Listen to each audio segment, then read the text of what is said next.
Welcome back. I'm Gila Ross, host of the Power Up podcast, where we share the joy and relevance that Judaism has to offer our modern day lives.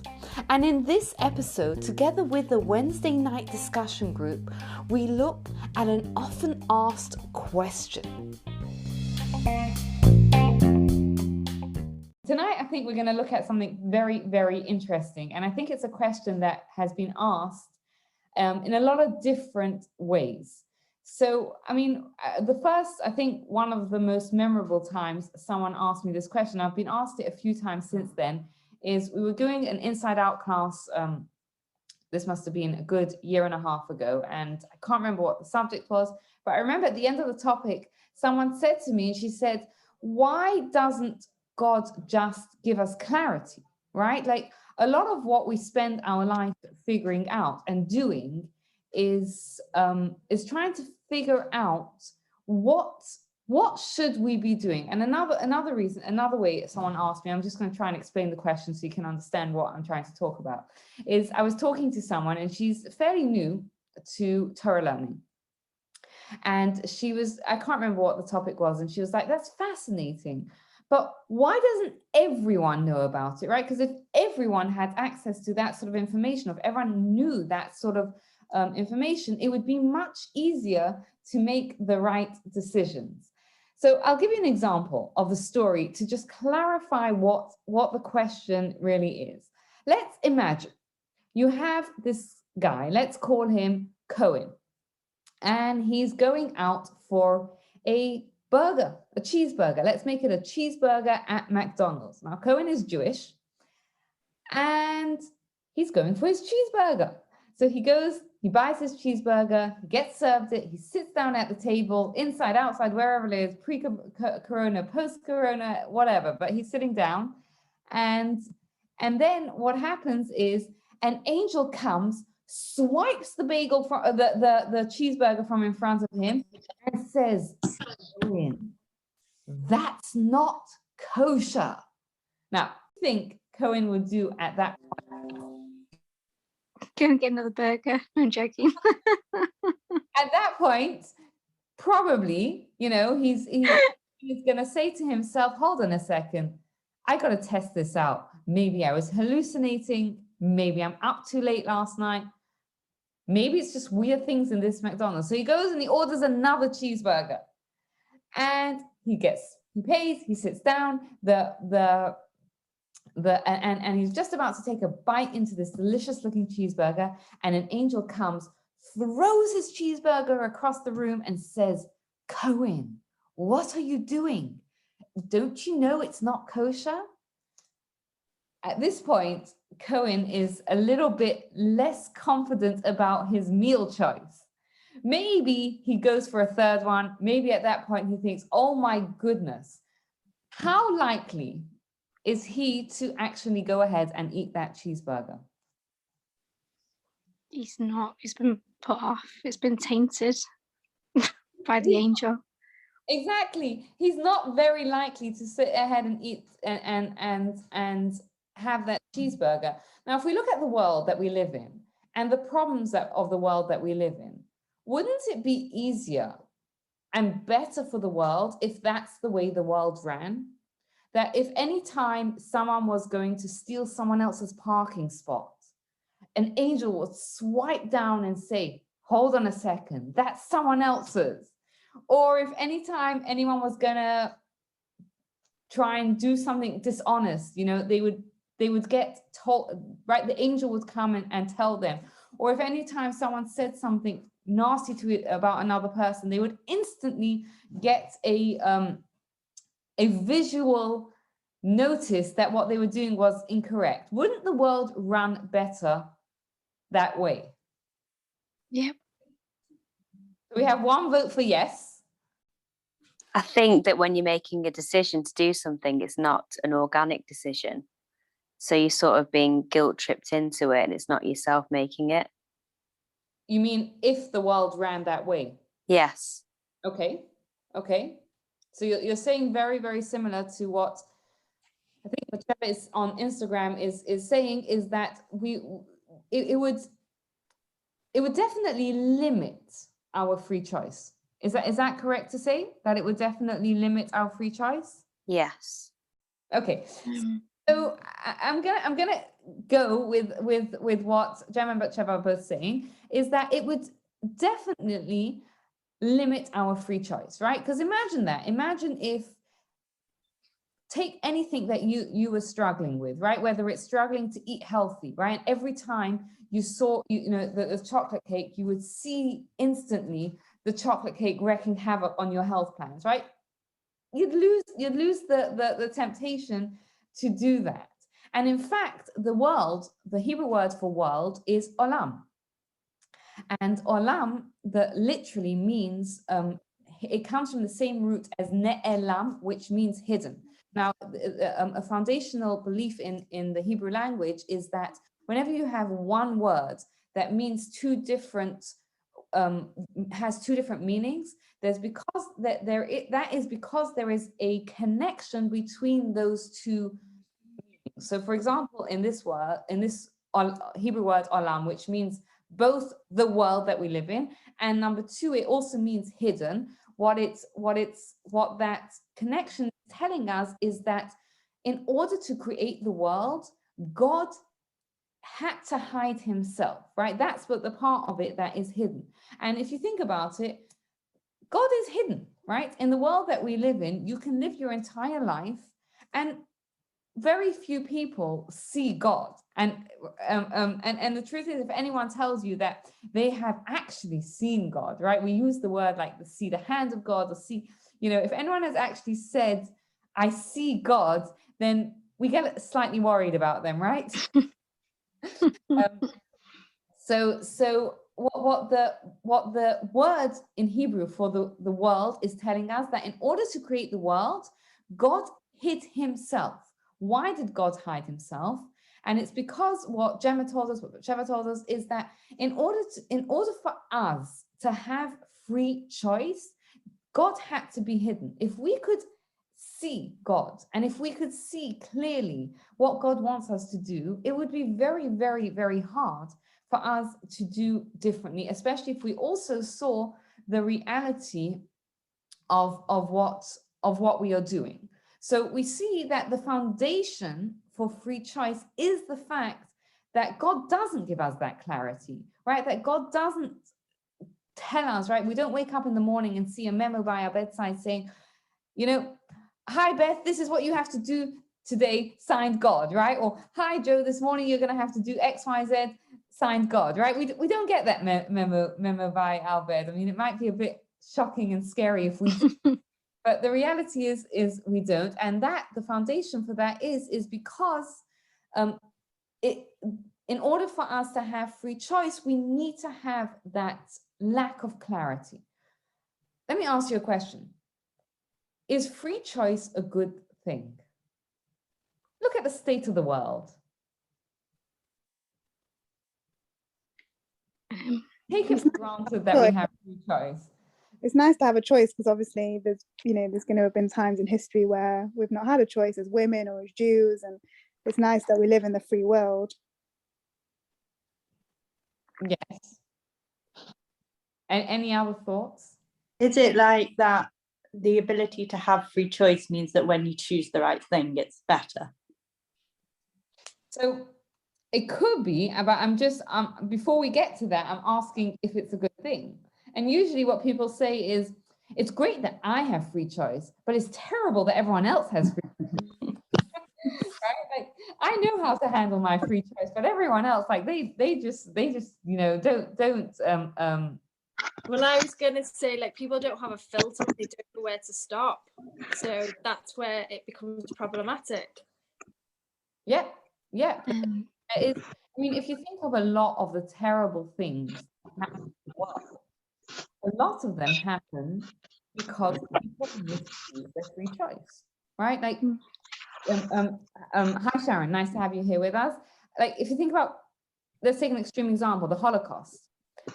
That was a result of people, people misusing their free choice. So is it, I'm using you all just for the sound quality, but you please feel free to weigh in. Is free choice a good thing? Let's take a vote. Yes, no. We have 1 vote for yes. We have 2 votes for yes. We have people that are Yes. It's hard. It's hard because Gila, free choice is good if you actually have a conscience and you learn from your mistakes, and no one's perfect. Like, I'm not perfect. And it depends how arrogant you are, like, because there's people that are kind of strong-minded. Like, one of my friends, obviously I'm not going to say who it is, but she's quite bossy, but in a really constructive and a really positive way. And then she'll sometimes say to me, "Oh, I'm sorry, it's just I don't know if it's because I'm just being Jewish and I'm bossy." And I say, "No, I like that because it's in a positive way, and she helps me and do it now, do it here. I'll help you do it." So I take that as that's helpful to me. So it depends what the person's agenda is. Yeah. And I think what you're sharing is a great example of someone who uses their character traits and then uses their free choice to use it correctly, right? Because Yeah, and I'll take it. if a person is bossy, that's not neither negative or positive. It depends how they use it, right? So Yeah. you're sharing a great example of someone who uses their free will, their free choice good. Free choice is what sets us apart from the angels. Absolutely, what Sarah said is 100% correct. And in fact, what we see is exactly the answer to the question that we started with, because why do angels have less free choice than us? Is because they have a much clearer vision of God, right? So for them, the idea that, you know, to disobey and not to do what God wants them to do is not a conceivable option, because they are so close to God. So you're 100% right. But us as humans, we're further. God is hidden, so it's easier for us to do what God doesn't want us to do. So it's I think what we have here is that we have, I think the general consensus both on Zoom and on Instagram is that it's free choice is a good thing. Okay, now let's look at times in our history and try and when we had less free choice. And I'll give you a few examples. For example, when the Jews came out of Egypt. So why did they have less free choice then? Is because at that point, they saw such open miracles, right? We're told that the simplest person at the splitting of the sea had a prophetic vision, saw God more closely than prophets of later generations. Now, if you'd imagine, right, put yourself in that situation for a moment. Pretend you'd never heard of the story of the splitting of the sea. Pretend you're there, you're witnessing the splitting of the sea. You think, oh my goodness, I see the splitting of the sea. I could never do anything wrong again. Yet what happens? A few weeks later, they're in the desert. They don't get exactly what they want. And what do? What would you think they'd do at that point? They witnessed the splitting of the sea. They had that revelation of God. And now things aren't what they want them to be. What do you think their response would be? I would think they'll pray. You know, they know there's a God. They're not doubting that there's a God. They know what to do. You think they'd pray. What do the Jews in the desert do? They complain, they rebel, right? A prophet knows if something goes wrong, then you pray to God and you ask him to help you. These Jews who these miracles, yet they didn't pray. They rebelled. They messed up, really. Let's look at a different time in history, and that is when the Jews got the Torah, right? So what happened is they came to Mount Sinai, and at Mount Sinai there was they saw, right, the entire world stood still. They heard God. It was absolutely incredible and amazing. You'd think there is nothing greater than can be, but what we're actually told is that the receiving of the Torah was flawed. Why do you think it was flawed at that point? At the time when they accepted the Torah, it was flawed because they weren't completely free, right? It was so in their face. It's almost like they had no choice. So what had to happen is they had to have the Purim story. Now, if you read the book of Esther, which tells us the Purim story, you'll find something fascinating that you don't see in any other book in the Torah, and that is that God's name doesn't appear once. Why? Because it was a series of events that happened over 9 years. It happened in the time period where God was already hidden. There was no such thing as open miracles.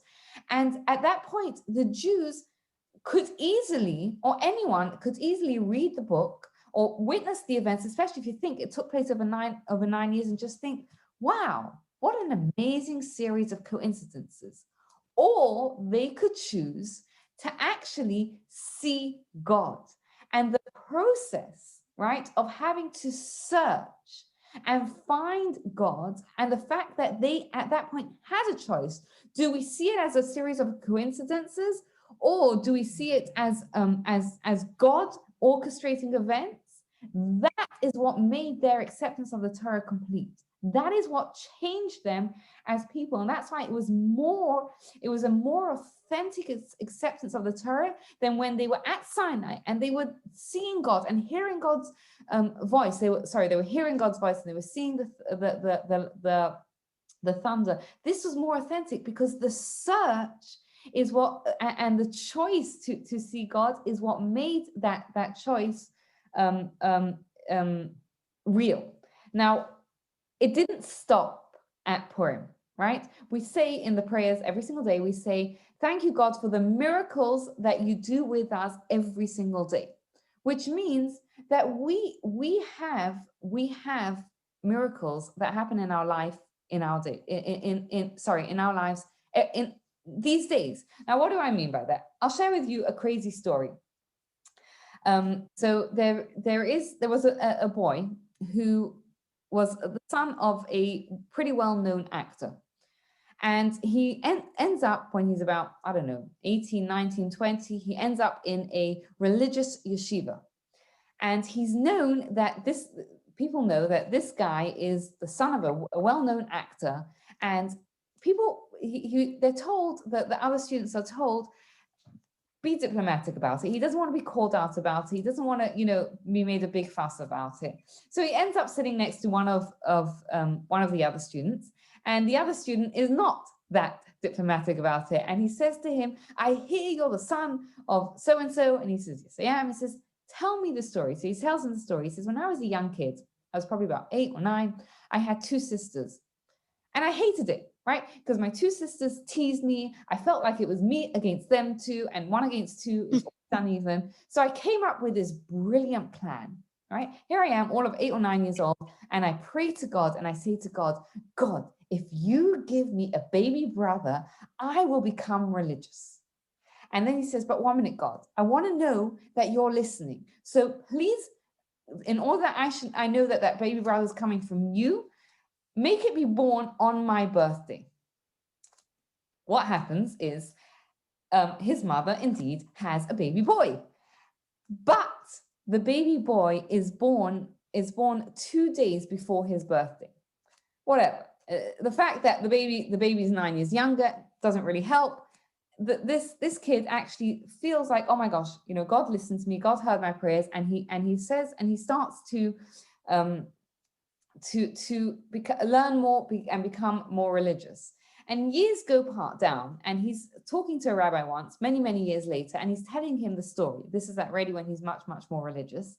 And the rabbi says to him, hold on a second, what's your Hebrew birthday? He says, you can't expect God to work with the English calendar, right? The Gregorian calendar. Let's check your birthday and your brother's Hebrew birthday. And they check it. And lo and behold, the brother is born on the brother's Hebrew birthday and his Hebrew birthday are the exact same day. Now you hear the story and you think, wow, that's amazing. there's another thought that comes to us, which comes to me sometimes, is how comes these stories always happen to other people, right? So we'll look at that question in a minute, but let me ask you the question. God is giving him a brother, right?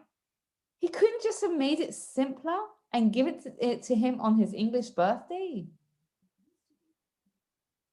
And then whatever, it's clear. Why does he have to like confuse this by giving it to him on his Hebrew birthday when the poor kid doesn't know anything about Hebrew birthdays? Any ideas why God did that? To make him think. Oh, so I have to give a disclaimer. I don't know why God did that, right? But what I'm going to suggest is that, as Lindsay told us, to make the kid think, right? Because if the baby's born on his Hebrew birthday, it's clear as mud, right? This way, the kid has a choice, right? The kid can say, you know what? Cool, I have a brother, but God didn't give it to me on my birthday. I'm not interested, right? Or he could say, wow, that's amazing. Let me see what's going on here, right? There was a choice that the kid had at that point. Do I say, wow, this is amazing, and keep my part of the deal, which is if I recognize that there's a God, then I'm going to do what this God asked from me? Or does the kid say, it's not all on my terms, forget about it? Now, I said sometimes when we hear these sorts of stories, I know for myself, I sometimes think, how come they happen to other people, right? I can't think of a story like that. Although the truth is, sometimes when you think hard enough, you can come up with crazy stories that happen. But let me throw it out to you. Anyone else has a crazy story like that?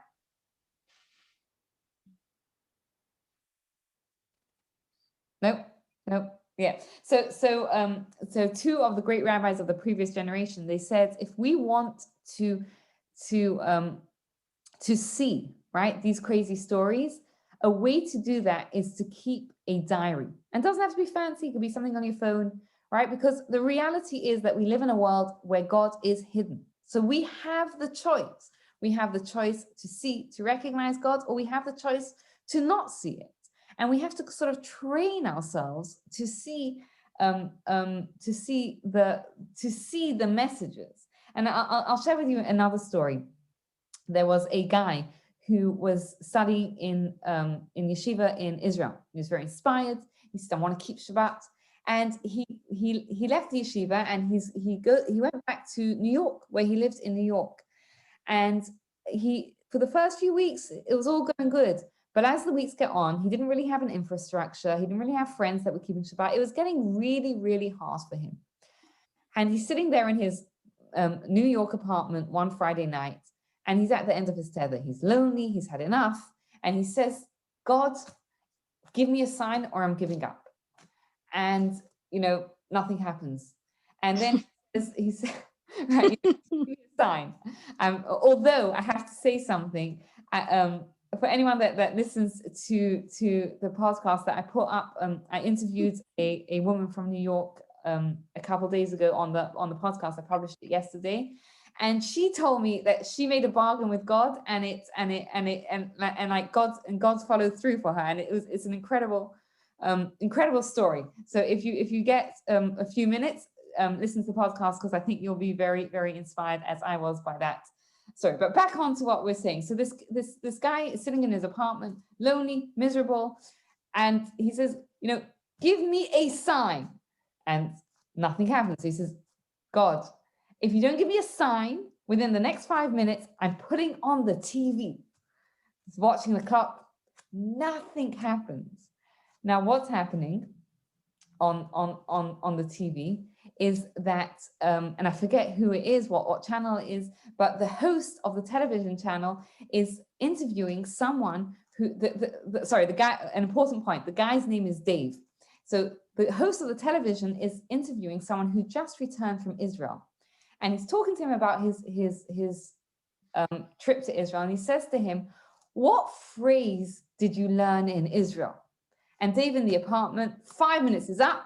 He switches on the television, and the interviewee answers to the guy, Shabbat Shalom, Dave.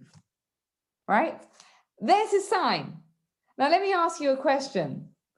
At that point, what do you think Dave, who's sitting in his apartment in New York, is going to do? And let's try to be honest about what he may Turn do. the TV off immediately, freaked out. That's choice number 1. Or choice number 2? Keep the TV on. Keep the TV on, because and the truth is, even if he switches the TV on, there's no telling what he's going to do next week, because there's one thing to see the sign, and there's another thing to recognize the sign and take it on and do something with it, right? Because the reality is, sometimes we all, I mean, I think sometimes if you look back at our lives, we all have moments of clarity and inspiration. They don't always change us, right? That's a whole nother topic of what we do when we have those moments of inspiration, and whether we take them and we move on with it. Just going to give a shout out to Yafa Palti, who just joined. Thank you for joining. I was just telling everyone about your crazy story with your bargaining with God that we put up on the podcast last night.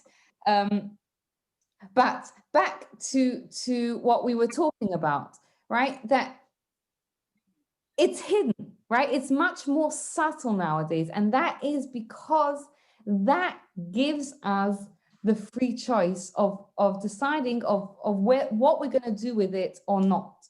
And I'm going to share with you one more story. So again, this is a guy who is studying in Israel, and he's so enthusiastic about studying, and he wants to stay there forever. But his rabbi turns to him and says to him, listen, you're in the middle of a degree. I don't think it's a sensible thing to do for you. I think, you know, you've spent a year studying in yeshiva. Now go back, complete your studies. And when you finish, come back to Israel. So the guy says, okay. And he goes back, finishes up his degree.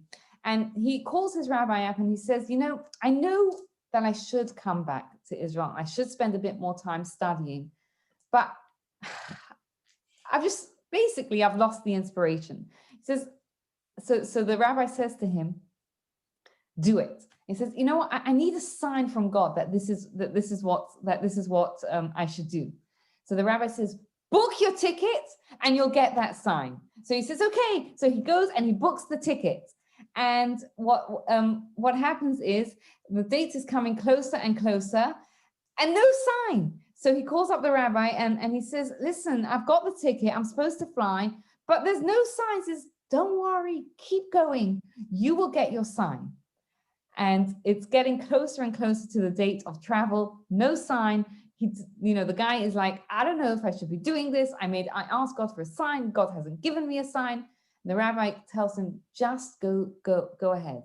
And then he calls up the rabbi and he says, Rabbi, most crazy thing happened. He says, I got my calling card. This was in the days when you didn't just buy a SIM card, you bought a calling card, and that's how you were going to make your phone calls from Israel to outside of Israel. And he said, on it, I'm looking at the number, and the number says 613-248-365.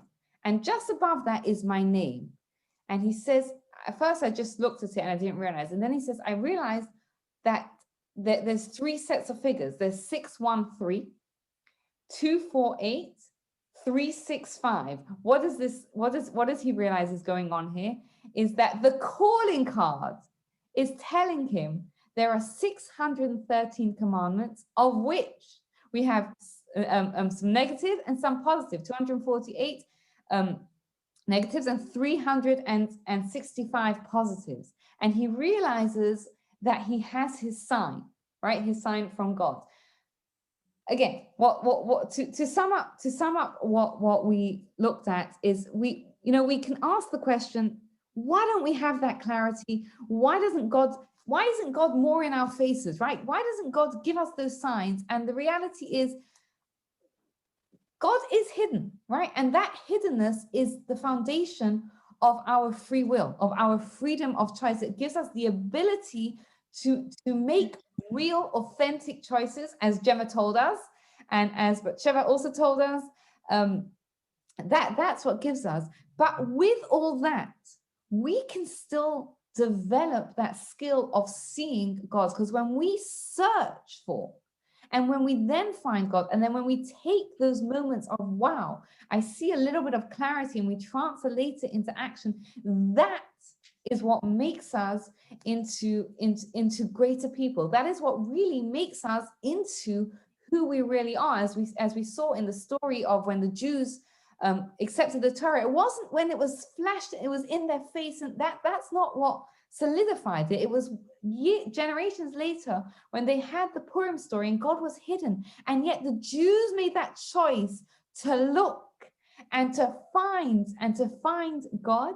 That is what solidified that acceptance of the Torah. And one of a practical way of how we can look for God and find God is by starting to notice, by keeping a diary. But what we have to know is that the looking and the searching and the taking those moments is what makes us into who we need to be. It's what makes us into the greater people.